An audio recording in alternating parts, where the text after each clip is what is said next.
Yo, welcome to Crate 808 and a Hip Hop Heads Talking Horror edition. I wanted to say it's the core four in the house, but unfortunately we haven't got Thomas Hobbs today. Damn. We haven't got Thomas Hobbs today, but he is here in spirit. So it's kind of like the core four are here. Myke-C Town from Dead End Hip Hop and Alaska Atoms from Call Out Culture. How are you guys? How are you? Doing well. Good. Well, no complaints. Yeah. Yep. Good. No one. I like the fact that no one's giving anything away about how they feel about Scream 6, which is what we're talking about today. We're talking about Scream. Well, let's just put this out there straight away. I think it's quite hard to talk about a film like Scream or any of the Screams without spoilers. So people who don't want spoilers, go watch the film and then listen to this, because I think that's the best way to have this chat is with the spoilers. Yeah. Yep. But yeah, I mean, let's kick off initial thoughts. Like, we've all seen it now. It's been out about a week and a bit. It's broken ridiculous, like, box office records I've seen again. So it has landed, it seems. So there probably will be a number 7. For you guys, what are your first or hottest or initial takes from Scream 6? Okay. I mean, ultimately, I'm kind of disappointed in it. It was like, it was cool. Like, I was enjoying the ride for a while, but at some point it just stopped being interesting. Interesting. Yeah, I think like I spent way too much time on Gale. Like, I don't ever need to see Gale again. And the ending was just like, it was such a letdown. It was really like rehashed. It was really kind of corny. I was like, this is a bummer. Like, as much as like they tried to like pull the killer from the last one where he was like, I know it's a bummer that it's me. I thought that was like, so when he said that actually made me appreciate it. There was nothing that made me appreciate who the killers were. Like, cool, there was a third one. Who gives a shit? It was like, it just didn't hit on any level for me. No, I was going to say, so before I go to Mike, though, is that for you then? Like, we're all different types of Scream fans. I do want to get into our relationship with Scream as a franchise in the first few films. But for you, is the reveal, like, end monologue thing something you put a lot of importance on? Or are you more about, you know, the set pieces, the kills, the character arcs? Which way are you usually? Or is it all of it? I never have in the past, but this one was so bad that it killed me. Like, I actually thought 3 was a really fun movie, and I know a lot of people hate 3. And the killer, I mean, it became such a farce by that point that it was like, it was fine. I mean, Parker Posey playing Gale Weathers was unbelievably great. That was. Whereas this one, like, they tried to make it like, this is going to be like hardcore. It's going to blow your minds when you see it. Like, the twist, like, there's never been a ghost face like me. I'm like, oh shit. Like, let's see what's happening. A lie. Like, actually there was a ghost face just like you in part 2. Like, it's the exact same killer motif from part 2. Yeah. So it just was kind of like, meh. So Mike, whereabouts are you on it then, on your initial take? I don't think me and Alaska have ever agreed more. Oh yeah. This was a really serious bummer for me. I know I tweeted at you guys and I was just like, yeah, oof, fucking oof. That's what I thought when I walked out. I was just like, are you serious? That's it? Yeah. You know, and it started off like it was going to be really, really, really interesting. Yeah. And then it took too many fucking lame turns.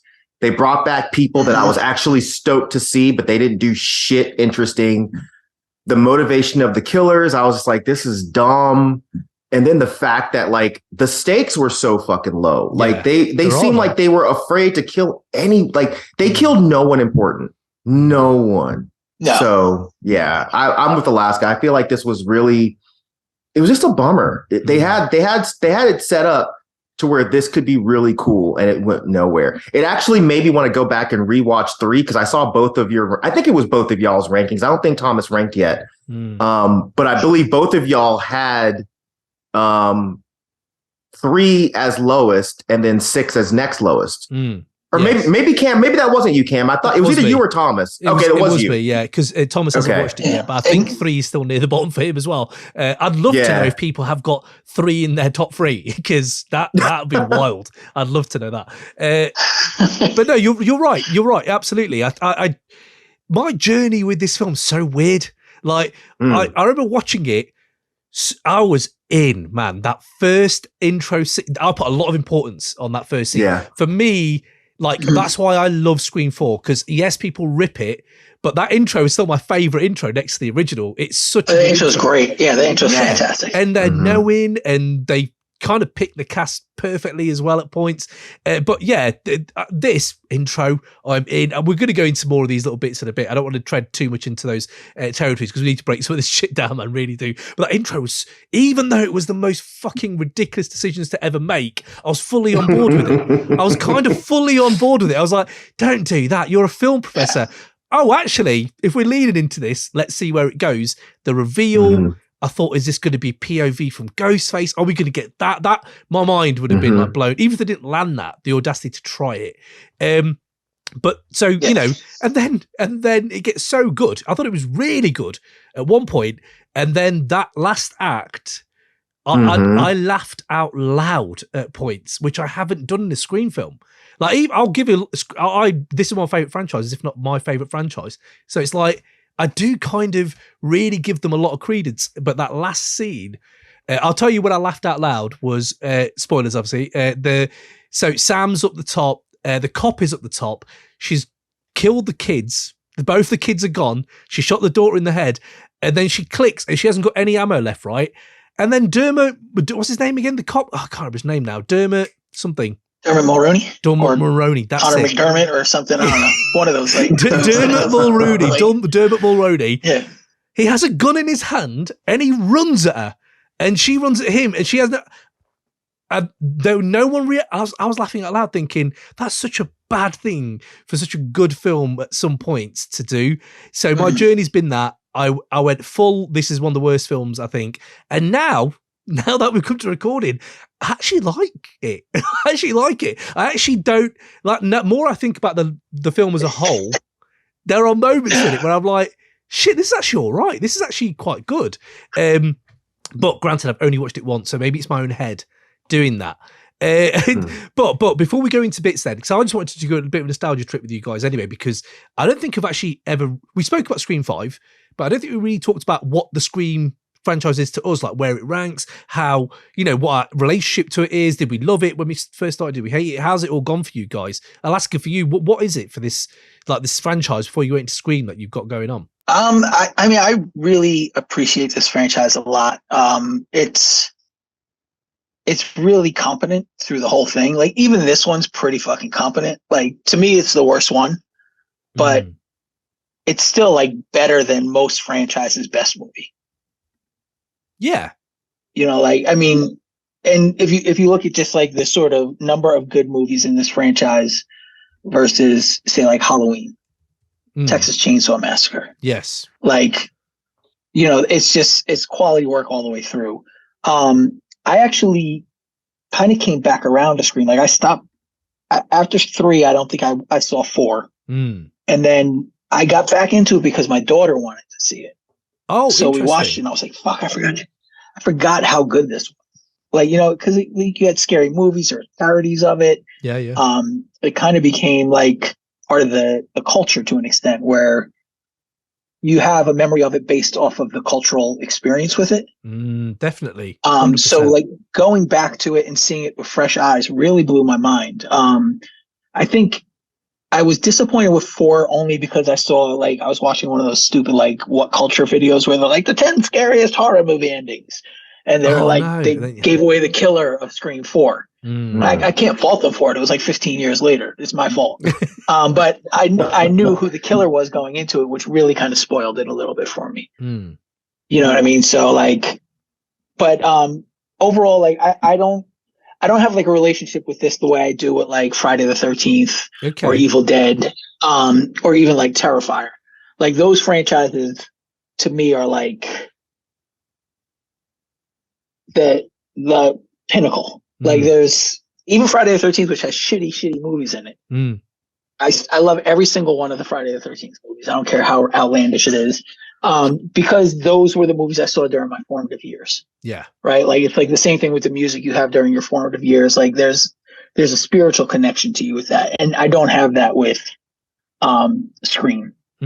But I do have a love for Scream. Like, I get excited when there's going to be a Scream movie. I get stoked for it. I don't have a Scream t-shirt. I have a Halloween t-shirt. I have a Terrifier t-shirt. You know, like Scream's dope. Like, I even like the TV shows. Like, I watched the TV shows a couple times through, and I think the TV shows were better than this movie, to be honest with you. But I love Scream. I got like nothing bad to say against Scream. Even though I'm going to critique this movie somewhat harshly, I still like have a real strong appreciation for this series. And I think of like all of like the requels that have come out, like Scream 5 was the best by far. Like, yeah, you know, I mean, I guess it's like Halloween, the Texas Chainsaw Massacre. Like, what other ones were there? But you know, Scream 5 is a masterwork to me. Bro, I'm so glad like you're there with the horror slasher movie. Yeah, I'm so glad you're there. But this was a fucking step down. It wasn't as bad of a step down as like Halloween Kills or Halloween Ends, which I literally was like laughing my fucking ass off through. But we talked about that. Yeah. Overall, like Scream is good. Scream's my shit. So what's interesting there, before I move to you, Mike, I was going to say is this tethering we've got to a pop cultural moment in your formative years. And Scream, for me, it is my spiritual connection, because I clearly remember I was that kind of dick at school who was like, yeah, you're into that, but I'm into like the real shit. And I was that dickhead, you know, that was walking around. And so I remember like, I grew probably all were. Absolutely. So anybody in the audience who wants to know who you're talking with today, these are the dickheads who were in your school who were like, exactly. We love forever, not 36 Chambers, that kind of guy. I was that guy. But what was interesting about Scream was it was so popular. But I always had that feeling of, I loved Wes from a kid. So Nightmare is probably my biggest gateway into horror. Next to Jaws, probably my biggest gateway into horror.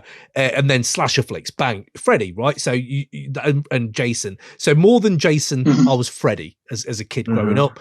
And on top of that, you get all the Chuckies and all that stuff as well. But what I loved about Scream was it was tethered to that, because you had Wes, Hills of Eyes, Last House on the Left, that guy, who's revamped himself, which I don't think Carpenter, who I think is probably between them two for my favourite horror director, I don't know if Carpenter really revamped himself that well into pop culture, like young, youthful pop culture, that to this day is kind of still there. And even in this film, you get that Easter egg of his porn director name on the bodega, right? So it's like, even what's his name? Abe Snake, and it's like they've still got this stuff to Wes that I love. So Scream for me was that of just like, oh wow, it's my present and my future kind of thing, past, present, and future kind of stuff. But for Mike, for you then, where's Scream stand for you? What's your history with it? First of all, that's really, really interesting. What you said, but yeah. So Scream, I got into the franchise a bit late. I watched the first one and I really liked it.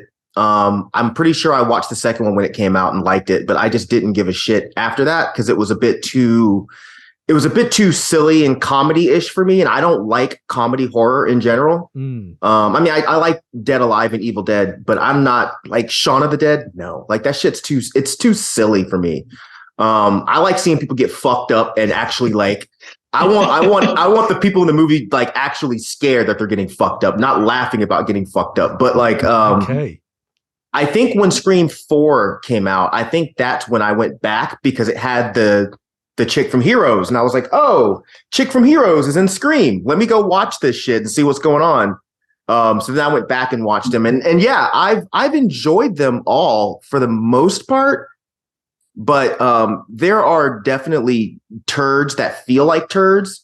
Whereas, like Alaska was saying with Friday the 13th, there are turds, but they're still good. Like Jason Goes to Manhattan is a fucking turd, but I can watch it any day of the week and still be super entertained. Whereas I don't remember feeling that way with 3. I don't remember feeling entertained. I feel like I remember being like, God, what the fuck? This is trash. Yeah. And even when they bring in the chick that has the fucking mental powers, and I think it's 7, you know, I was still like, it's a Jason movie. You know, they didn't have X-Men in Jason before, but this works. With this one and with 3, it's just like, y'all are trying something new, but it's not hitting. Y'all didn't either think this through all the way, or you didn't go all the way there. Like you went halfway there and it's like, I don't care. But yeah, Scream as a franchise, I think it's good because it's really smart. Yeah. You know, back when this stuff was coming out, I was still a huge Buffy the Vampire Slayer fan, and I'm still that. So it felt like there was that kind of quirky, snarky humor with horror, and it fit. But I can totally understand why people find this to be their favorite franchise. It's actually a really intelligent, without being like elevated horror. Yeah. It's a very intelligent horror franchise. Yeah. And I don't know if you remember this, but I was 15, right? 15, 16 when Scream 1 came out. And at that point, it wasn't ever about horror then. Probably the best horror film around that time was Bram Stoker's Dracula. And I didn't even like that much as a kid. I got into that more. But like, I have to say, we were digging for cassettes of Exorcist and Texas Chainsaw and Last House on the Left and stuff like that. We were actually going back in about early 90s, mid 90s. I found myself going back to the 70s and 80s, mining those mines. When Scream came out, I do feel like there was a bit of a revival in horror films, just generally, big studios doing a few more, and they were all Scream kind of offspring. The best one probably being this, The Cabin in the Woods for me. I thought that was, I loved that. But I loved how it kind of revived horror a little bit as well. And it's never been able to you can't re-blueprint horror again. It's hard enough to do it one time. So every film has that kind of task to live up to, like the Illmatic. It's kind of like you can't. How do you one up and what you've done? But if we're going into this film, then Scream 6, I was going to ask you guys: do you want to? We've both got negatives, right? I've also got some positives. Which way do you guys want to go? Do you want to go to some positives, or let's just unpack the shit? I'm cool either way, man. Okay. I'm gonna go with positives then. Let's go for positives. Okay, and then people can, then we really shit on it. So if we go into the intro. I've talked about my love for the intro. What did you guys think to the intro? Is it important to you? What did you guys think to that intro? I thought the intro was pretty fucking solid. When I was watching, I was like, the phone call, the voice, I was like, Tony Ravioli, like I know that voice already, so like I hope they're not going to make him the killer, because I already know who it is if it's him because of his voice. I was familiar with it and I knew he was in the movie. And I agree, like, luring the person down the alley that's supposedly like a college professor who studies slashers for their PhD. That said, if you know people who work in academia, yeah, savage. It's not that far-fetched. Okay. And I thought that was great. I thought like going back to his apartment was a real nice touch. I don't know if you all saw Sick. I did, yeah. It kind of had like elements of that. Yeah. In that scene. I mean, I'm sure like they have nothing to do with each other, but it was like that feeling of like, that early protagonist like getting fucked up in his house. It was kind of cool. But yeah, I enjoyed the hell out of the intro. When you open the fridge and you see like his boy just chopped that was brilliant. That was brilliant. I was like, I'm here for this. If this is what we're doing, yeah. I mean that's like some real like Grindhouse type shit. Yeah. That I really appreciated that. I had no beef with the intro. I like what's her name, Samara Weaver. She was great. I mean, she's great in everything she's in. Yeah. Yep. I don't know if you saw Mayhem or Ready or Not. Like fantastic in both of those. Ready or Not. I like The Sitter. I don't know if you guys like The Sitter. But she was great. I do like The Sitter. Yeah. I do like The Sitter. Good shout. I don't think I saw it. Oh, it's very much. The Sitter's pretty dope. Yeah. It's super stylish. I can't hear for that though. It's kind of here for that. It's that dude Myke-C. It is. It's Myke-C from Terminator Salvation fame, right? Is that the guy? Yeah. He was just huge, wasn't he, at one point? Yeah, he was. He did like Charlie's Angels and shit and all these music videos. But there's also the sequel to that has Samara Weaving and why am I blanking on her name? Tara. Oh, Tara from this? Jenna Ortega. Yeah. Jenna Ortega. Yeah. They're both in that together. Yeah. I mean, this is the thing. They got the casting right. I enjoyed the set pieces. I enjoyed he bumps into her on the way home. Again, you're thinking, oh shit, is this the POV of Ghostface? I'm here for it. And then that feeling of, when he's on the phone and he's like going, like, I got blue balls from like stabbing her and shit. Like, I had blue balls where I need to go into murder. I need to murder her. And she felt like, and then the fuck the movies line was just really, I thought it set it up so nicely, maybe too nicely for it to kind of live up to. Mike, on that intro, digging it? Oh yeah, I loved the intro. So unlike Alaska, I didn't know that dude's voice. I really only know him from that show Servant. I know he was in Spider-Man, but I don't really know much else about him. Grand Budapest Hotel. I think that's where I remember him from. I think he was also in Dope as well. Oh, okay. Really? Wait, Yeah, are we talking about the same guy? The first guy, the one who takes his mask off. Yeah, Jason. Oh, I didn't know he was that old to be in Dope. That's cool. His name's Jason, right? Because then he's watching Jason as well. I think his name is Jason. Yeah, in the movie. Yeah, he played Jib in Dope. Oh wow. Okay, right on. Good pull. Good pull. Yeah, I wouldn't have known his voice. So the only person I knew in that scene was Samara from Ready or Not, and I was like, oh, awesome, she's in this, cool. But I was like, oh, she's gonna die because it's intro. It's the first scene, but yeah, like of course, luring her down the alley was just ridiculous. Because I mean, the guy's on the phone. He's like, oh, I don't see you. Do you see me? And she's like, no. Well, I'm definitely on this street. And I'm like, dude, like you're looking at the end of the alley and there's a building. He's clearly not there. Why are you walking further into the, like, you think he's going to like appear like one of those Doctor Strange holes? Like, what do you think is going to happen here? So that part was a bit silly, but it screams. So I'm like, I'm here for it. Then the way that he killed her was like, oh, wow, that was good. Like he killed the shit out of her. So I was like, all right, I'm ready for it. But then when we find out that she's like his teacher and she's specializes in slashers, it's like, all right, so one, you're an idiot because like, come on, you study slashers and you really did this. Two, I was like, I'm not buying that these kids chose to kill their super hot fucking, slasher movie teacher instead of like, why wouldn't you pick somebody else that sucks? Because did they explain that? Maybe I missed it. Because she gave him a bad grade on his Giallo dissertation, which was great because this film. Oh, that's right. This film is really Giallo, right. And I was like, I like that reference because it was a very Giallo intro, and the way he was like, she dissed my Giallo knowledge. I was like, yeah, okay. If that's where we're going, let's do it. So yeah, you're right. That makes sense. I did forget about that because I do remember in the theater thinking that it was cool that they even referenced Giallo. And you're right. Like that kill was very, because it was like it pans to her face real close, and it's the whole like. So yeah, you're right. That's a good point. Yeah. But it was a good intro. And the reveal, I never have seen that. Like, I mean, none of us have in an intro. So the reveal, it was just, you're waiting for Scream to do something different, and it did something different. But one thing that I do think, another pro, I suppose, they've kind of completely landed on a incredible hot talent like Jenna Ortega, who's like huge, like at the moment. So it's very interesting what she's kind of making this franchise even more relevant just by being in it.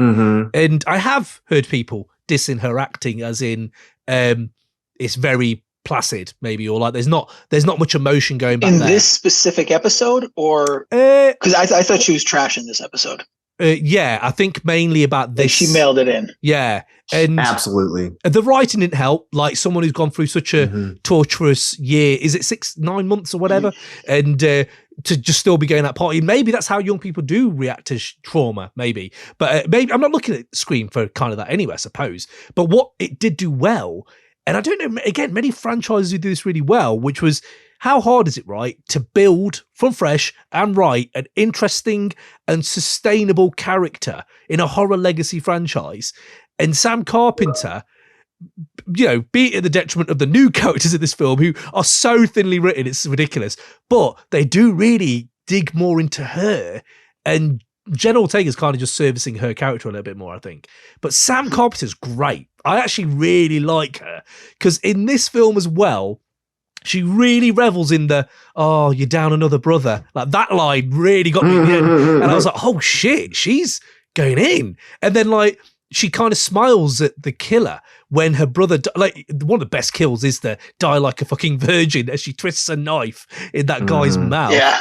And I fucking love I mean, that. that was pretty great. Such a good line, great kill. Then I think it pans to Sam, and she looks at the sister with a note like Billy Loomis would, like, oh, I'm really reveling in this now. Like your brother's just, and I thought Sam Carpenter to do what they do for the rest of the film and then bring them little bits out, credit to her, but also kind of credit to that arc and the time they spend on it. So that is a positive for me, like going into 7. Now there's some stakes. There are no stakes in this film, or they're very low. And hopefully 7, they've overloaded 7 now that they kill off all of them. I don't know, you know, they'll hit more, I think, but a film can't be thinking about its second one. It's got to stand on its own 2 feet, right? So, yeah, I don't know what you guys think of Sam Carpenter and Melissa Barrera, is it? Melissa Barrera, isn't it? And yeah, Melissa Barrera. I've never seen her in anything before this. So, yeah, I'm in. I'm on the Melissa Barrera hype train, absolutely. What about you guys? I really didn't like her. Oh, sorry, Mike. Go ahead. Go ahead. You already started. No, I was going to say, I didn't really like her in 6. But I thought she was like standout in, I'm sorry, I didn't like her in 5. But I thought she was standout in 6. Like I really like. I thought like they kind of switched in their performance. Like I thought Jenna Ortega was great in 5, and Sam Carpenter was like meh.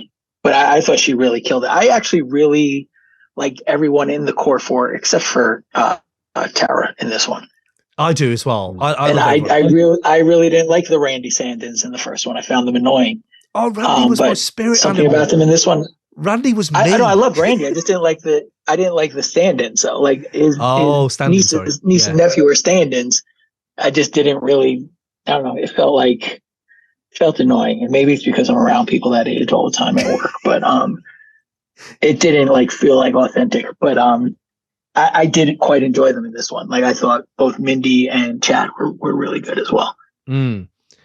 What about you, Mike? I agree with Tara. I don't know what the fuck was going on with Jenna Ortega. I've liked her in everything that I've seen her in so far. I don't think I'm on the train of thinking like she's some amazing actress. I just think she's really good when she's in shit. Yeah. She commands the scene and she does a good job. She was like oddly melodramatic in some scenes, or she was just completely fucking flat in other scenes. Yeah. And that could be the writing. I don't know, because I feel like all of the good writing went into Sam's arc. Yeah. You know, like her going to the therapist and like y'all were saying, the subtle smile she gives at the end when she's killing. I thought that was well done, but Jenna Ortega's character was whack. Wait, was that the question? Were you asking specifically about Jenna Ortega or Sam? You're asking about Sam. Yeah, right? But no, I suppose they go hand in hand as they are both kind of the leads. I know Sam more is, but sure. Totally agree, by the way, Alaska's point. And the last one, I loved Sam as a character, but it was Jenna who was really, from the intro alone, and she's great. Unfortunately, mate, she carried a film with Mia Goth though, and I think Mia Goth is a giant. Right? Mia Goth is a giant, and they're both an ex. And this is another thing. It's just interesting where their careers are now. Like, this girl's done quite a few horror films, and she's quite popular. I don't know if it goes hand in hand that horror, it might become a bit more popular now. Will big studios start doing more of it? I don't know. After Marvel, what happens? I don't know. But like, just interesting to see where they are right now in their careers. And again, Melissa Barrera, interesting to see what she does next. Just like Jack Quaid in number 5, the first one of this revamps. I'm so interested. I think he's in Oppenheimer next. I think he's in Oppenheimer, which is Christopher Nolan's new film. And I'm looking forward to seeing just his career, where his goes. But going to a few more positives then. I do have a few here. I'm going to list a few just like one-worders because I don't want to dig too much into them. But set pieces, subway scene, yes. I loved the way that was directed. I thought there was some genuine suspense. Was it as suspenseful as Dewey's death? Probably not. Dewey's death is kind of really big, I think, in the whole, despite the idea that a little girl can pick him up and do that. But if you forget that for a second, the actual scene is amazing. High stakes, incredible payoff. I don't know if this film has that, but number 7 may. This one doesn't really as much, but it does have great set pieces like the subway scene, the lighting and the way they split up and the comedy elements where she's looking at him and stuff. I don't know. What do you guys think to the subway scene? As a New Yorker, the subway scene bothered me. Oh, go on. Yeah. One, I've never had an issue getting to the train the way that they have. Like, I mean, I've been like platforms and shit, and it's never been like that. The other thing is when you live here and you get separated, you know that you get off at the next stop and wait for everybody to get up together. It's just like, it's protocol. Like, you don't like, I mean, I guess maybe they're adults and they're like, we're going to meet there, but I feel like if you're in a situation like that where like stakes are high and like somebody's going to get killed, like you stay together. You don't let like one person trail off, especially like the main three characters. They're going to let the one person disappear. Yeah. No. Like, you're like, meet us at the next stop. Cell phones fucking work in the subways. You could text each other and you can make that happen. Like, it bothered the hell out of me. Like, that's where it started falling apart. The subway etiquette got to you. They are, Yeah. they're from California though, right? As in the first film, right? So, yeah. so but they've been there long enough that they should know their way around. She's got a fucking therapist in New York already. Already? You know what I mean? I thought you came with one. I thought when you got there, they gave you one. It's midterms, right? Like, dude, you talk about getting his midterm grade back, which means that they're already in November at least. So they've been here for a couple Halloween, months. right? It's Halloween. Yeah, you're right. Yeah. Oh, yeah, right. And that's another thing. Midterms wouldn't have happened by that time. God, somebody works in a university. I can tell you that. The academia the university, subtext here. New York, the university in New York that they have, like, yeah, I work at that actual university. Oh, so okay. You know, what is it? Blackmore I understand, University? like Blackmore University. Blackmore, yeah. Yeah. I mean, they use Columbia's campus, and then they use like sort of like iconography of NYU. But yeah, it just that whole scene bothered me. Sorry, I don't mean to like rain on it. Don't apologize. I asked for the take. What about you, Mike? What did you think? So, okay, let's get this part out of the way. As a non-New Yorker, I actually still feel Alaska's issues because we have Marta here. And the first thing I was thinking, I'm like, all right, bro, if a killer is behind y'all's train and brother and sister, like, get off at the next stop and wait. Why did y'all, and they didn't at any point seem concerned about the fact that they were running late. Like, what's her name? Mindy? Mindy, yeah. Where the fuck is Mindy at? No one seemed really concerned about this. So that part did irk me because it just seems stupid.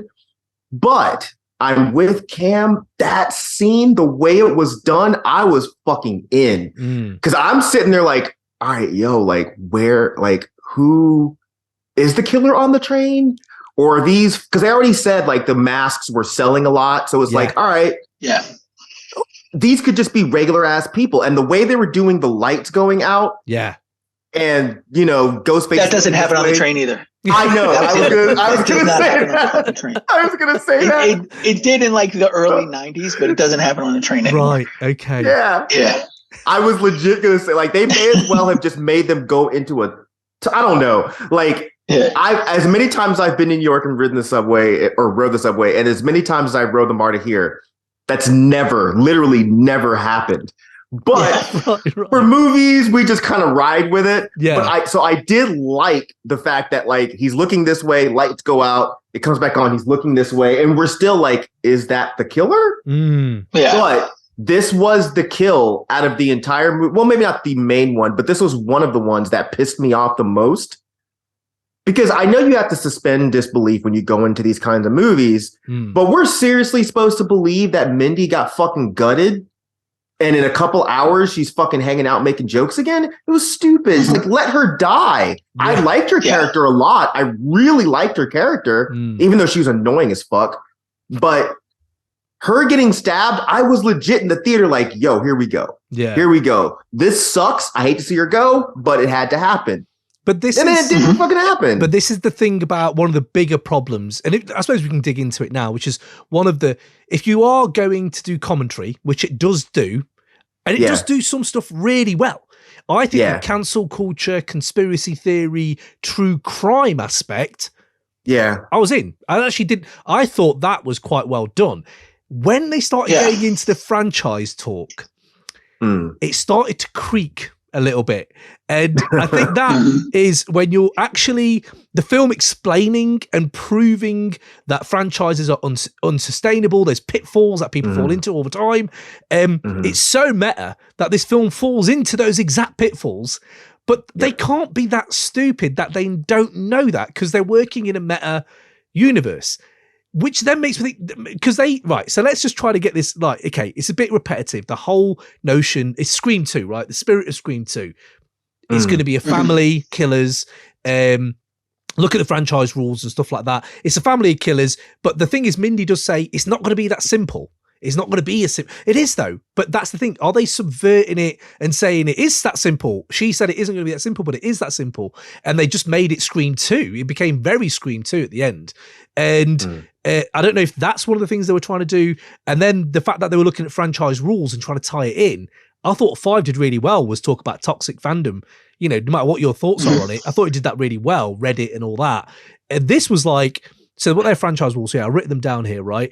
First of all, it took them this long to realize they're in a franchise, which is interesting because when does a franchise start? I thought 5 would have been the one to do this in. But I'm a different Ghostface. You're not a different Ghostface. You're almost exactly the same as what we just had. All people are expendable, which is an absolute running joke because they must know that, you know, that's a running joke. It will be the opposite of what happened last time. It didn't. Like, that is Scream 2 again. It isn't the opposite. It's kind of the same. And everything is going to be bigger. Now, I enjoy New York. I guess it was a dad instead of a mom. Yeah. And an extra kid. Yeah. But they almost to a T, they all turn wacky maniacal in that last third, which is a Scream trope. I get it. I would have liked it to be a bit more maybe about the grief rather than the I'm Randy again. Not Randy. I'm Timothy Oliphant. What's his name again? Mickey. Oh, Mickey, yeah. Or I'm Mickey again. And it's like, I loved Mickey. And you want to go weird. I know Stu and Billy did it really well. But when they turn, it just didn't land for me that Dermot Mulroney is like really over the top. Like, it's so campy. Yeah.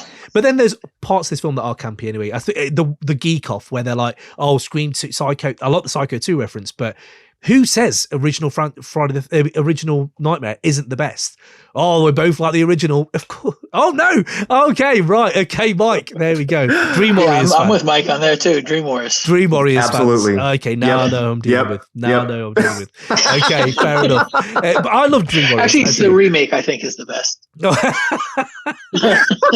The remake, amazing. Yeah, right. So I don't know what you guys think to that then. The laying out of the rules, the franchises, this is why they're not killing off characters on the subway.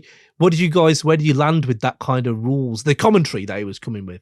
Because mine's probably fairly quick. I didn't care because I feel like they didn't follow the rules that they set up. The only thing that was bigger was the deaths were gorier, which I definitely enjoyed.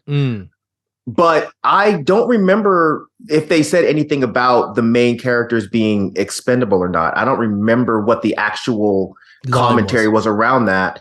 But it seemed like they weren't expendable at all because you didn't kill a single fucking one of them. But is that subversion? But is that the subversion, Mike? That's what I can't figure out. I didn't think about that until you said it. Until you said it, I never thought about it. Like that, maybe that was the point. And that is an interesting take, Cam. If that's what they were going for, I still didn't dig it. Like, they didn't execute no, they didn't execute it at all because at least make it semi-believable. But I think you might be onto something because all of the kills were absolutely fucking ridiculous and it didn't kill anyone. No one died, but they all got fucked up. And the main one that pissed me off the most, and I know we're not supposed to be in the negative territory, but I just live in the negative territory. Chad, like, how does Chad get stabbed? He gets stabbed 35 times in 5, then he gets stabbed another 35 times in 6. And he's still like, oh, I'm good, bro. Like, are you serious? It's like, Dewey. Yeah, I know. That's the one that got me. He's Dewey, isn't he? Like, Dewey is that guy. He ever got stabbed like once. Like, they would stab him in the back, he would fall down. This dude got like... He got full torso. His whole torso got I do not know what the thinking was there. I think they got carried away with the amazing, which it was amazing to see on the big screen, of two Ghostface cleaning the knife simultaneously. Yeah, Yeah, that was cool. I can see why that's That was cool. dope. Yeah, Yeah. I can see why that's cool. I can see why you want that to happen. But then why are you extending it to the point where you do that and then don't kill him? And these are the things that I know they've said that Nev Campbell leaving wasn't going to change the story a lot. But this is when I started looking at the plot holes of this film, and there are lots of plot holes, right? I started thinking, do you reckon her leaving made this worse than it should have been? And I don't, the dialogue is so bad. Like at one point where they go, she had a happy ending, let her have a happy ending. And I just thought that is a kick in the teeth for Nev Campbell, who wanted to get paid, paid for this film and didn't get a happy ending. The character might have, but Nev Campbell's there like, well, hold on a minute, where's my money? You know what I mean? And that kind of stuck out to me. And there's some bad dialogue generally. What's Dermot say again? You guys have been through so much when they're at the shrine. And it was such a good shrine scene. I was into the Easter eggs, and then what are you saying, dog? Like, what is this? But back to Chad. Yeah, absolutely with you. There isn't, although there are bigger scenes, there are, like you said, bigger, gorier kills. Sheriff Judy Hicks and her son hit me harder. I don't know why that is. Same. Way harder. Same. Yeah. Yep. So it's not as big. It's a bit more simple, in fact. It's around one little location, her beating the clock to get home. Yeah, I don't know. Maybe it's because the character had a bit more, and I love lemon squares. It's like, yeah, maybe that's what it is. I needed to see, where she's like, and I love all that kind of stuff. But in this, the characters who did die were completely expendable and thinly written. So I'm with that ladder scene. I don't know what you guys think. I thought, again, a bonus. It's not as good as the police car climbing out the front. That is all time.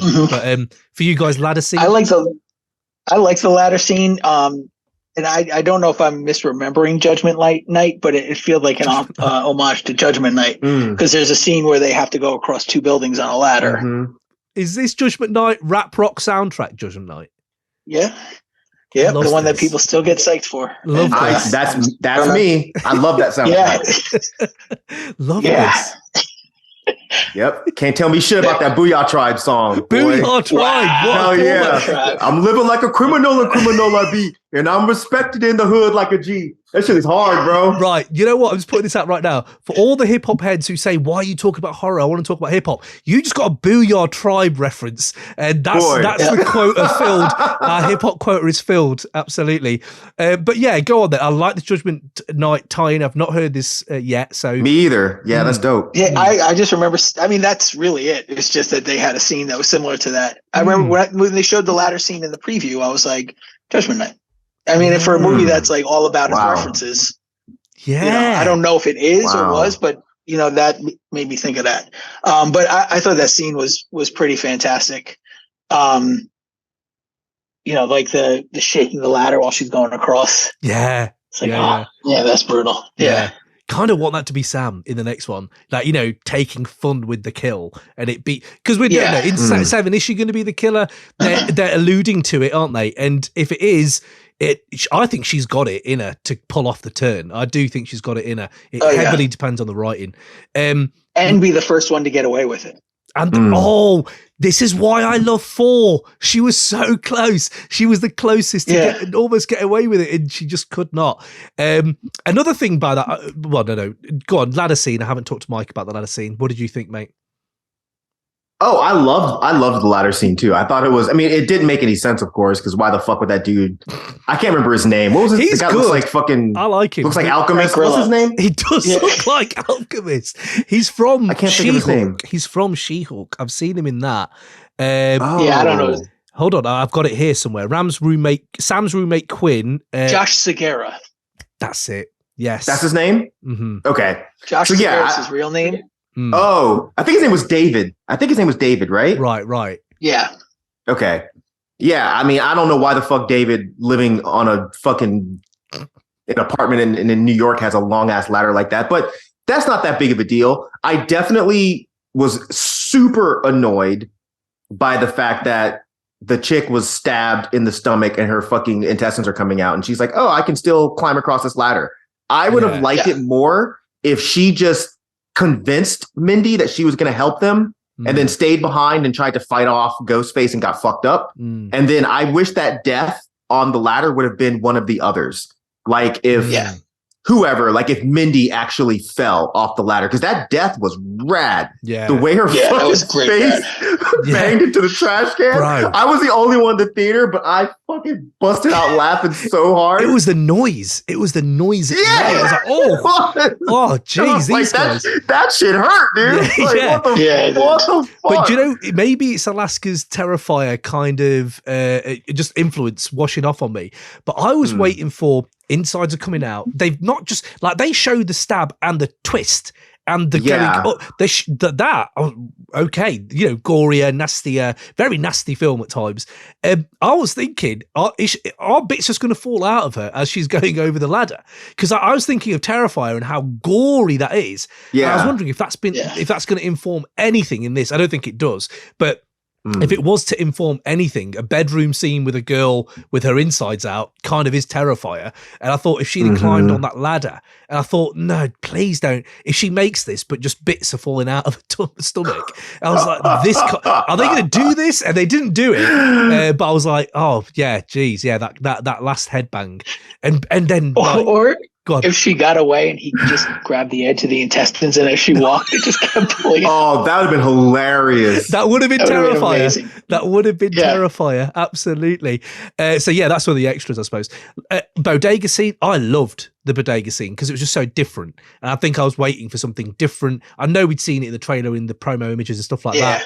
But again, I'm not sure what you guys thought. I think it was so simply written how he gets the shotgun, you know, the big guy trying to stand up to him. That was all so simple. It's more of the aesthetics of him with the shotgun, which got me. For you guys, what did you think to the bodega scene or any other, like the shrine, any other bits that you were like, yeah, man, those scenes really stood out to me?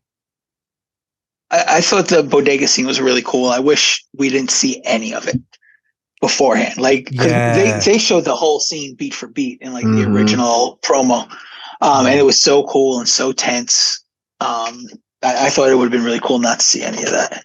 But yeah, it was well done. It had a real like sort of authentic feel, although it was a little crowded. Like bodegas aren't usually that crowded, but you know.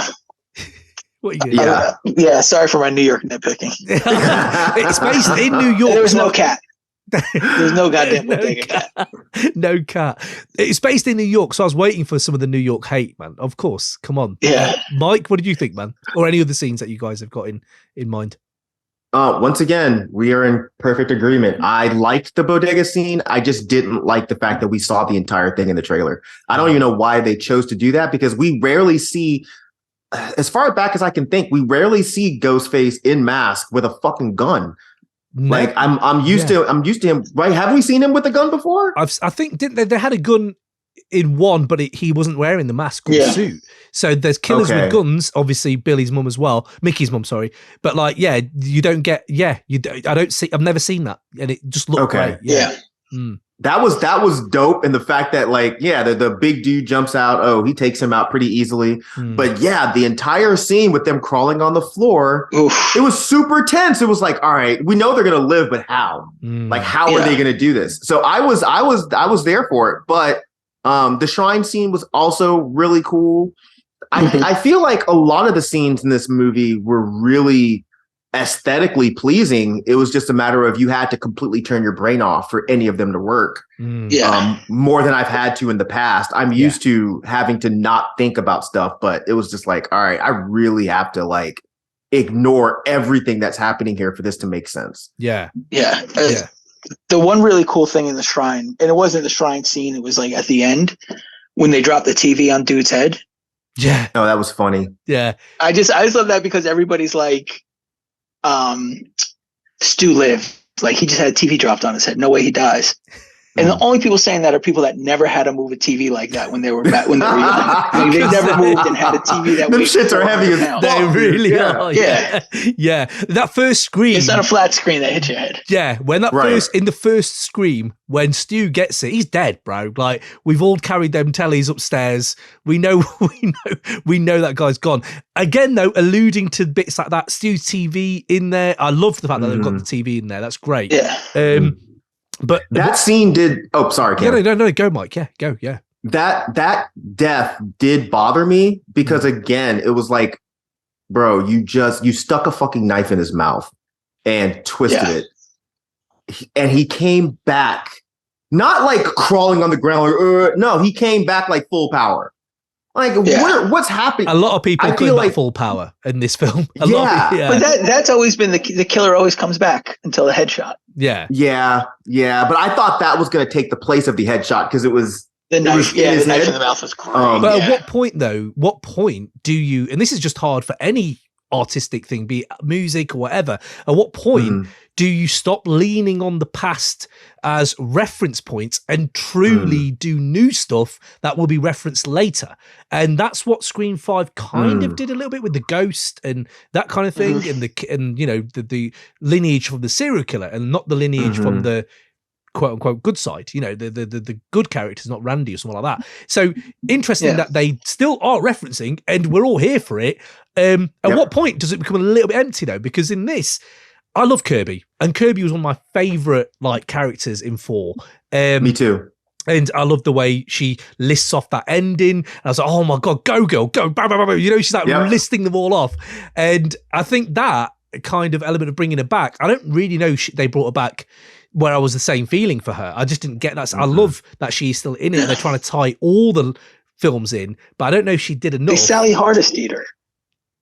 Yeah. She was pointless, right? They made it seem like she was going to be a badass, and it was like, you were eliminated, you're done. Yeah. But so it's this FBI thing, and which is an interesting term, but again, and this is the thing where I was like, again, the franchise rules, you're bringing people back, there's multiverses, all this, you're doing all this stuff, and it's like, I'm not sure at what point it becomes a bit more like, we get it, Chad is Dewey, but when are you doing something new with him, kind of thing. And although he's definitely not built like Dewey, he's a bit of he's fucking he's in that house party, he was wearing like no top, and I didn't see any stab wounds. And I was like, come on, guys, some stab wounds, right? Or maybe I missed that.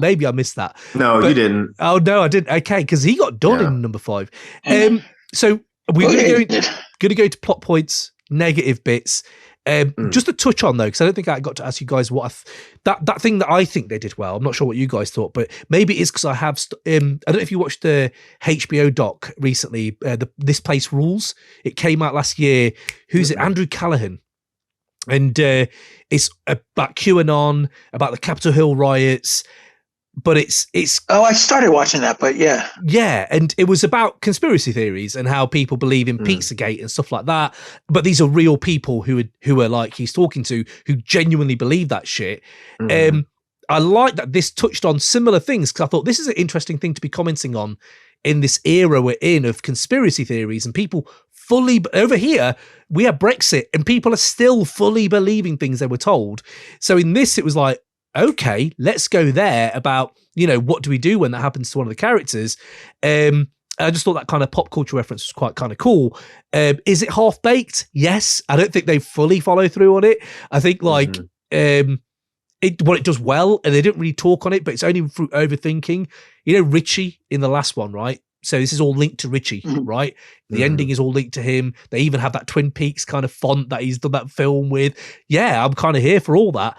But what he said at the end of 5 exactly came true in 6. And they didn't really explain that well. You had to think about it a little bit. Where I was like, he wants everyone to think Sam's the killer.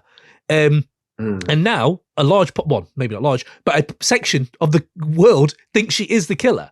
And so he kind of gets what he wants. And then Dermot saying, I know what you did to him. You could have just killed him, but you savaged him and people need to know. This was an interesting little wrinkle I think was half-baked and they didn't really go into. But I like the idea of at least dipping their toe into it. What did you guys think to all that kind of commentary to it? Did it land for you? Did you want more? It seemed That's on you, Alaska. It seemed tacked on. Like the whole first half of the movie seemed like it was going to be a commentary on true crime. Okay. Right. They all the way down to the last podcast on the left poster in the first dude's house. Yeah. Good reference. Right. Like I was like, okay, this is going to be something about true crime. Like, cool. I was like, maybe they would get into like the cult of Ghostface. I don't know. But like, I don't know. The whole like forcing the Richie angle on at the end. And I get the conspiracy thing part with her. Like, I see where that would manifest from, but I feel like that would sprout out of true crime culture more than it would out of conspiracy culture, because, every like true crime podcast or subreddit or site is like people with their own theories about the crime. It's not so much like QAnon conspiracy to me. Like, that was Halloween Kills, like Evil Dies Tonight. Yeah, of course. No, definitely. That did the same thing. Like, to me, it like read heavy into the true crime thing. Like, you even think of like whenever there's a tragedy, you got people on Reddit like pointing out who they think the killer is, ruining people's lives. Like, I thought it was like commenting on that type of shit. But like tacking Richie onto the end of it just didn't do it. I don't know. Like, it didn't land for me that way. Like, it felt like they were trying to make two different movies. What about you, Mike? Yeah, I feel the same way again. I feel like it was there was not a lot of commitment there. It seemed like and I meant to look up before we started this if these were the same writers as Five. They were, yeah. It was? Wow. It doesn't I feel think so, like yeah. It really doesn't feel like Vanderbilt, he did Scream. I know people don't like Ambulance. Ready or Not. I think he actually did something on Zodiac. And I love Zodiac. Wow. So yeah, Zodiac's great. Yeah, so this guy's written some of my favorite films. And he did The Last Scream. So that's what makes me think about the Nev Campbell thing more. Or maybe I'm scratching too much into like explanations. Maybe it's just not that at all. But maybe, like, I was thinking, well, why was it so poorly written in parts, including the dialogue? Like, did they have a different idea for this? I don't know. Maybe is that leaning into what happens in the next one, and we can only wait for that. But yeah, I think the film, again, tying it all up, is that this film, for all its good things it does do, it does give, it kind of betrays our trust a little bit as fans, a little bit. It gives us loads of fan service. It does. It gave us a load of fan service, and I love that. The Easter eggs are off the chain in the subway scene alone, right? But you're also telling us, look how good these core four are. We all seem to be fans of the core four, which is down to the writing and the acting and the performances, yes. These protagonists are great. We love them. And they say they can do something different now. We can go a different way, like when she's explaining the rules. But they show us the exact opposite of that in this film. And that's what kind of gets me, where it's like, yeah, maybe they're kind of going a different way, is a bit more subtle. Like, they're reveling in the kills at the end and stuff like that. They're not the final girls who are like, I'm not my boyfriend. I'm not my old dad, whatever. And it's like, I am really. Maybe that's the subtle kind of thing. But I think, that bit didn't land for me as much. So I've got a list here, and it's just called Problems, guys, right? And I know we've been doing this for an hour, but I think we've kind of covered the positives. And obviously, go anywhere you want with these. But almost my top problem, apart from the reveal probably being the worst reveal, is Gail. Is Gail Weathers. I was just thinking that. Unnecessary. Like, go. They wrapped it up at the end of the last one. Even at the end, like, they don't. Her and Sydney being like, they don't need us anymore. Like, we got it from here, basically. Yes. And yet, like, they wasted fucking like 30 minutes of screen time on her. I love her as well, but I think we all like the character, right? I think it's no need for it. There's a retcon here beyond retcon. Like, I don't know if they understand how severe their retconning is of Gail. You've given her this arc of going back and fro. She's left Dewey, now she's, and so you think, yeah, I get it now. And then they gave her that nice rap at the end of 5. Why on earth are you going back to her being snidey reporter person as well, when there's a clear avenue right next to it? You could have written this in the borders when you're doing the script, where, yes, she does go back to writing books. Yes, she does go back to reporting this murder mystery stuff that's happened. But she does it to disprove the conspiracy theory. Why don't they just do that? Like, if you're going to do this, where she covers what she goes back on her word, do it for something that she really feels it's worth going back on. Because she promised this to Dewey as well. Like, come on, you're giving that such an empty payoff, where it's like, surely she cared enough about Dewey not to do this again. And it's like, no, she don't care. She's got a big muscular bloke now who just satisfies her needs and can't do well in a fight. And again, great kill. Like, all their muscles for nothing. Love that line. But that was great. Why is she in this? Why is she in this? And I'm so glad we're together, because I didn't want to be the guy who hates on Gail, because I love Gail. The bangs, everything. Her character's been great. I just didn't understand why you're going back when there's such easier things you could have done with her. And I don't know if there were. I don't know how that got missed, man. Mike, Gail. I don't need Gail. Gail, her last movie should have been the last one. I don't know that I agree necessarily, not necessarily with what you're saying, Cam, but other people have been saying that, Nev Campbell's absence is a big reason this movie's bad. And I'm like, I don't think so, because I think their explanation for her not being there made complete sense. It made absolute sense. I don't mind her not being in it. Absolutely. Yeah, it didn't really bother me. But Gail, I didn't need her in the movie. And I know this sounds mean, but like at this point, Courtney Cox, running around looking like Michael Jackson, I don't need her in these films anymore because I can't even tell when she's scared. Like, Are you scared? Are you mad? Are you happy? Like, what the fuck are you? And again, I'm not trying to harp on her appearance or anything, but at this point, she's not necessary, and her appearance is not helping it. It's just like, let her fucking go. And then you stabbed her again, and she's lived again. Why? Yeah. I don't understand that. It's such a, again, are they doing this in 7 to kill them off? But they understand that they can do it well. You did it well with Dewey. Yes, there's plot holes. Right. Yes, there are plot holes, but that is a standout scene to me. I can forgive the plot holes because of the other stuff the scene carries, the weight it carries. Yeah. This, I like the chase. I like the fact that Ghostface was, what does he say to her? He said something really cool, actually, where he was like, you'd have been a great Ghostface. And that started getting my mind going, where I was like, yeah, what if in 3 she was the Ghostface? And I hadn't really put maybe it's just me, but I hadn't really considered Gale as a Ghostface candidate. But when I think that's what he says before he goes after her in the flat. But again, great set piece, as in like I've never seen such a plush flat. And the way another good kill is the guy, the therapist, the way he gets it as well. And, and a great scene with Sam and the therapist where she's like, yeah, I know, I really enjoyed that. I really enjoyed it. And he just sort of goes, he's like, I'm out. yeah. He's like, I'm not built for this. I need to actually report this, which was great. And his kill, although we all saw it coming, the shadow in the kind of frosted glass of Ghostface. And so, sorry, back to Gale. I'm so glad we're all on that. I've got plot points here, but I do think final act, we have kind of covered why we don't like it. I think my biggest problem, and it was like a balloon just being let down when it happened. I just couldn't believe, I don't mind you going back to rehash a storyline of revenge. I don't mind that. But they were so raw and underdeveloped, and then they switched to these maniac clowns, which didn't work. Because Stu and Mickey, everyone who's been maniacal at the end, Jack Quaid, he's perfect example in the last film.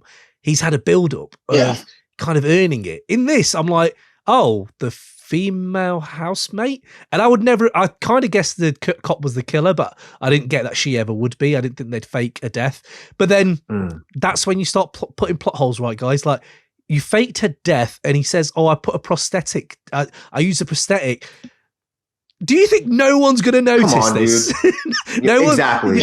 Autopsy, autopsy, ambulance crew. No one's going to notice that. No, that's fine. The fact that I'm going to blame it on the killers. I don't know if I'm getting this wrong. Like, let me know if I'm getting this wrong. But I'm going to blame it on the killers at the beginning. So Jason, the guys watching Jason Takes Manhattan at the beginning. So I'm going to blame it on him and his mate, because I've put this whole shrine in their name. They're trying to explain this thing, and I was like, yeah, but you're killing them now, and they're going to go, but they're already dead. Like, it's just such a weird idea to try to do these kind of, again, maybe it's leaning into some fan service and what number 7 is going to be about, but these plot holes just started going more and more and more crazy. Because when he's like, oh yeah, you know how easy it is to move in with you as a flatmate? But I'm like, yeah, but you know how easy it is for Mindy just to look on, like, do any kind of reporting on Jack Quaid and see he has a dad and two, you know what I mean? Yeah. Or Gail. Gail's such a good reporter, right? Why is she why isn't she uncovered this? You know what I mean? Like, she found out. Well, sorry. Yeah, that's the thing. Like, this was a huge news story, and nobody knew that dude was his dad. Yeah. Like, think about, like, when there's, like, a spree killer or something right now. Like a kid that shoots up a school or something, like, who that kid's parents are immediately. Yep. Like, yeah. I didn't even think of that until you brought it up, but yeah. But also, right, yeah. So this again, I'm not mad here. She does say they're like franchises. It's like Stab 2, but it won't be that simple. So you have watched Stab 2. You know the family can be the killer. If you're that good at doing rules, the family's probably the killer. So why aren't you looking at the guy's family? Again, and I know 5 has plot. I know all of them have plot holes. But I do think that last kind of just ending to it kind of just made them glaringly open. And homage to Scream 2 or not, I don't know. That just did not land for me.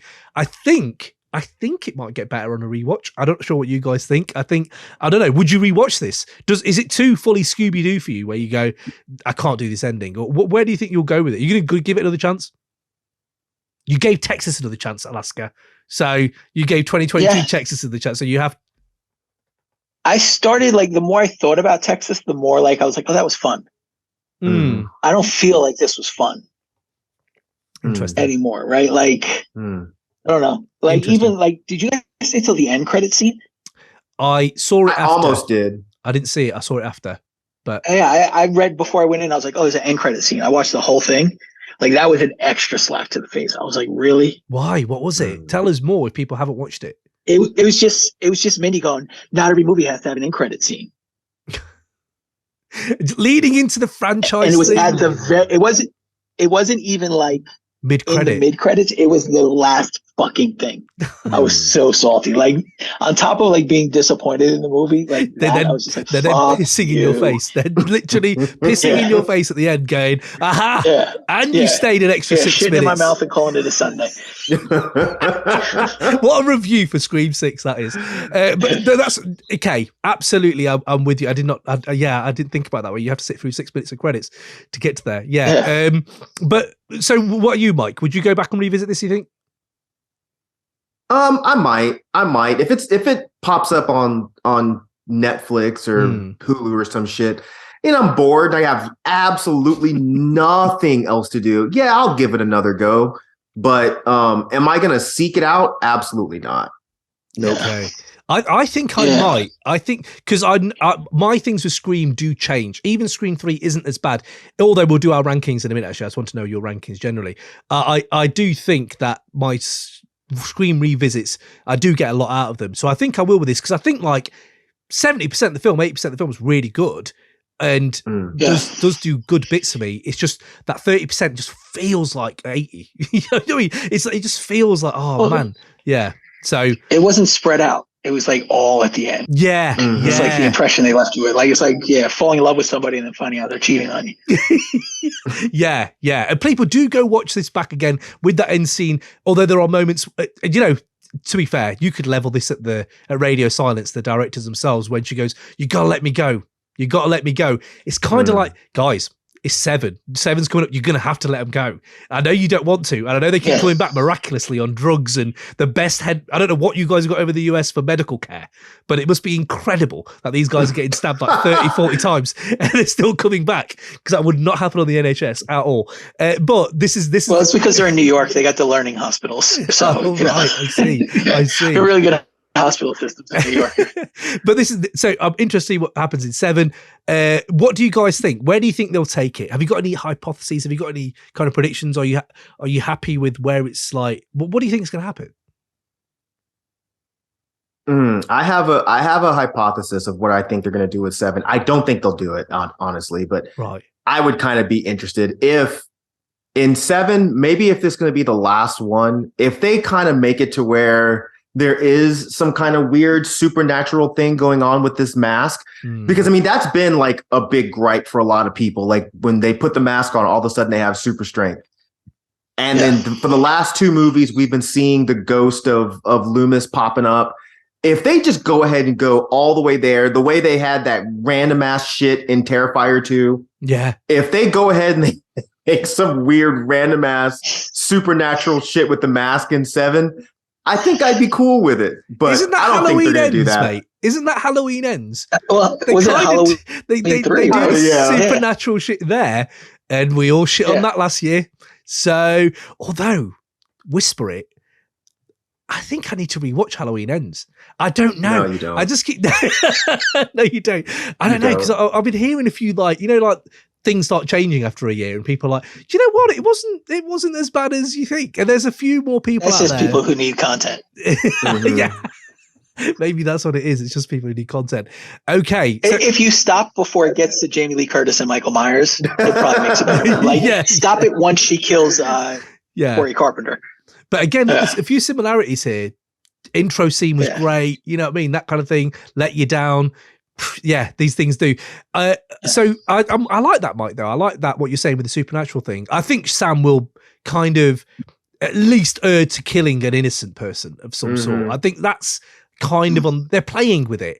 And I'm not sure how many old things they can rehash unless they do something very brand new, lean into the franchise thing of this and be like, this could go anywhere now. We could multiverse it or like put it off, like, you know, just spring off into other characters. Maybe that's what number 7 is going to be about, is kind of making this a launch pad for that. But yeah, I'm interested to see what they do. I'd hope it's really brand new. It should be quite good.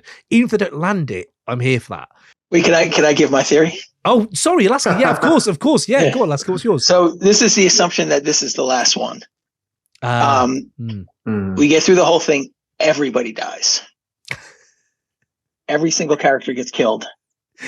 Wow. You flash to the ambulances pull off. You pull into somebody's house. You see them open a drawer and there's the mask in there. And it flashes up and it's Sydney. She's killed everybody. Oh, shit. So that there can never be anything else to go with it. She's the one that had to end it. Yo, everything is linked to your past, right? So if she takes down everyone linked to her past, that she'll never... Yeah. You should write the next. Everybody screen. linked to the mask is killed. Yeah, I think that it'll be 1,000 times worse than this one if I wrote it. but again, fresh, new, Sydney coming back for that big payoff. Do the Marlon Brando Superman thing where they give her $1 million just for one scene and just be like, right, here's your paycheck, and don't even list her in the credits. Yeah, that would be like, that would be dope. Like, even make like a whole big thing like they did this time, like she wanted to be in it, but they didn't want to give you the money, and then boom. Yeah, that'd be amazing. Things we'd like to keep though into the next one. I think there's a few things. I love the brazenness of, it's very Terrifier, very Terrifier. His brazenness of killing. There's that in Bodega scene. Yeah, there's a very brazen. The fact that they're doing it on a train. Again, it's very much, what is it, Collateral? That's just the end of Collateral, really. No one caring about the person who's dead on a train. I've seen that before. But I'd like the core 4. I'd like the brazenness to stay. I think I'm going to really feel it when they do kill one of the core 4. Gail has got to go. I love Gail, but she's got to go. Either not be in it or, you know, that kind of thing. Before we leave then, rankings and anything you'd like to keep, actually, sorry. Anything you'd like to keep from this film in the next one. And then your rankings of all the screams. Mike. I don't actually have rankings because I feel like I need to go back and rewatch them. Okay. Before I try to give a ranking. So Alaska, you can give yours because I can't. I know I like 1 the most, and I'd probably go 1 and then 5. But after that, I'd have to think about. So 5 is number 2 for you. 1, 5 that I really enjoyed. Yeah, I'm just gonna stop there. 5 at number 2. I love that. Love that. So I have the same top 2 as Mike. 1 and 5. Wow. And then probably 2, 4, 3, and 6. Similar to mine, I can't put 2 ahead of. I have to put 2 ahead of 5. I just recently watched 2 again, and the Omega Beta Zeta thing where they have that whole. Again, a reference to that, actually. I did catch that. They talk about, are you going to pledge for Omega Beta Zeta? And I was like, oh, shit, that's Sarah Michelle Gellar's. I didn't think of that. Yeah, Sarah Michelle Gellar's, where she dies, is in that fraternity, in that sorority house, right? I've got Easter eggs for you, by the way, guys. I sent one to Alaska on WhatsApp today. Anyone who's wearing plaid shirts are a killer. Do not trust. There is an image going around where everyone who's a killer is wearing a plaid shirt at some point. Now, that might ruin Scream 7, but it's even in number 6, he's the son who turns out to be Wacky Son at the end with a knife in the mouth. He even is wearing one as well. I was like, oh, yeah, okay, fair enough. But we have other reasons. I mean, I've got a few here. What was the one that I really enjoyed? There was one here. Right. Oh, yeah. So the Powerpuff Girls. And I didn't know this, but Mojo Jojo, who is voiced by Roger L. Jackson, Ghostface, is a fucking Easter egg in this film. And I was like, no way, they actually did that. And the voice is great again. And I'm glad, by the way, circling back to what you said at the beginning, I'm glad they didn't change that. Like you do have that worry when he's on the phone normally, and you're like, oh shit, they're gonna do this. No, don't do that. You need the voice. But yeah, no, there's loads of references in there. The Babadook was a good one because that's what she talked about in Scream 5, isn't it? Okay, yeah, my ranking's pretty similar. 1, 2, 4, 5. Yeah, 4 above 5. 4 above 5 for me. Jesus Christ. Yeah. Damn. Yeah, they're both so good though. 1, 2, 4, 5, 6, 3 is where I'm going. So guys, what's the best horror you've watched recently, by the way? That's one way I wanted to end on was, yes, we talked about Scream 6, but is there a horror film you can recommend that you watched recently? Do feel free. I haven't watched anything recently. Do feel free to check your Letterboxd, because Letterboxd caught a stray in this. And guys called Chad. I think there's one thing, I don't know how that is for you guys, but they did say his name is Chad. And you're like, oh my God, yeah. But Letterboxd caught a stray in this film. And as a Letterboxd head, I was quite upset by that. But hey ho, you put it on Twitter and you said, check this out because it's a really low budget, but really fun. Retaliators. Yeah, that movie. Oh yeah, awesome. I watched it. That was dope. That was dope. Yeah. The twist on that was like, I was so thrown. I was like, this is building to be a typical revenge movie, and then that twist, I was like, whoa, it's turned into Evil Dead. It went weird. That one's fucking fantastic. That no one's talking about. Yeah. So I'm glad y'all dug it. Good. Yeah, no. I bought it just to watch. Oh, nice. I bought it. I was like, wow. Okay. Yeah, because it was like $2 more to buy it than rent it. So I was like, I'm buying it. Yeah, why not? No, it's very good. Very good. Interesting where it went. I did not see it coming at all. What other ones have I got? I haven't really watched any horrors recently. I've been going on the old school tip. Knock at the Cabin. It's kind of a horror. I enjoyed moments of that. M. Night Shyamalan. I don't know if you've seen it. Yeah, I haven't seen it yet. It's on my list. I just watched Becky. Have you guys seen that? No, Becky. What's Becky? I did, but I don't remember it. I know I saw it. It's like it's almost like a survival kind of horror thing, maybe a little bit. Like it's this family goes to their country house, and these escaped convicts come there because they have to get like some key. It's just basically a MacGuffin. Right. The young daughter Becky just ends up fucking annihilating everyone. Like Kevin James plays like a neo-Nazi. Oh yes. She's a really young girl, like a little girl. Yeah. I did see that. Like, I don't remember much of it, though. I need to watch it again. I need to check that. It was pretty good. The sequel's coming out. That's what made me watch it. Right. Oh, I didn't know that. Okay. Fair enough. So, Jess, I got to bounce. Yeah, no, absolutely. Thank you, guys, for your time, for the Scream chat. People out there, do go check these guys' work out, and we shall catch you soon. Peace. Indeed. Peace. Later. Later, man.